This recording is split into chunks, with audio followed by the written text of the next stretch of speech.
আসসালামু আলাইকুম। World to with মুন্সিহৃদয় চ্যানেলে আপনাদেরকে আমন্ত্রণ জানাচ্ছি। আজকের ভিডিওতে দেখাবো জাল। বিভিন্ন ধরনের জাল রয়েছে।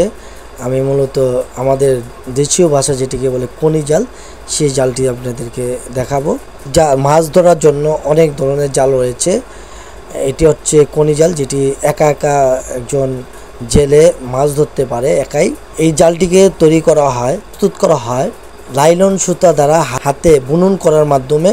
এই জালটি যখন হাতে বুনন করা শেষ হয়, 15 হাত 12 হাত বিভিন্ন সাইজের তৈরি করা হয়, বড় ছোট আছে। এটা যখন জালটি পরিপূর্ণ বোনা শেষ হলে এটাকে যা করা হয়, জালের নিচের অংশে টুকটু টুকটু লোহার, যেটাকে আমার দেশীয় ভাষা পাইন বলে, কিন্তু লোহার টুকরা, এটা একটি জালের মধ্যে কমসে কম 2.5-3 কেজি এই লোহার টুকরা লাগানো হয়, যাতে জালটি যখন ছুঁড়ে মেরে পানির মধ্যে যাতে নিচে ডেবে যায়, জালটা যাতে নিচে চলে যায়, তার জন্য এই লোহার খামিগুলো লাগানো হয়। তারপরে এই জালটাকে সুতাটা ভালো থাকে তার জন্য, এবং জালটা যাতে মজবুত থাকে, শক্ত থাকে, সেই জন্য এদের একটি কেমিক্যাল দেওয়া হয়, চুবানো হয়।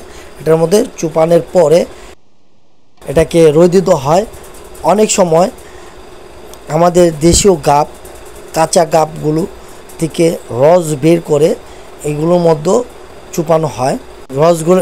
রসের মধ্যে জালটিকে ওইখান থেকে উঠিয়ে জালগুলা রোদে দিয়ে শক্ত করা হয়। তারপরে এটাকে বিক্রি করার জন্য বাজারে নেওয়া যায়। আপনারা দেখতে পাচ্ছেন জাল, বিভিন্ন সাইজের বিভিন্ন ধরনের জাল রয়েছে। এই জালটিকে বলা হয় কোনি জাল।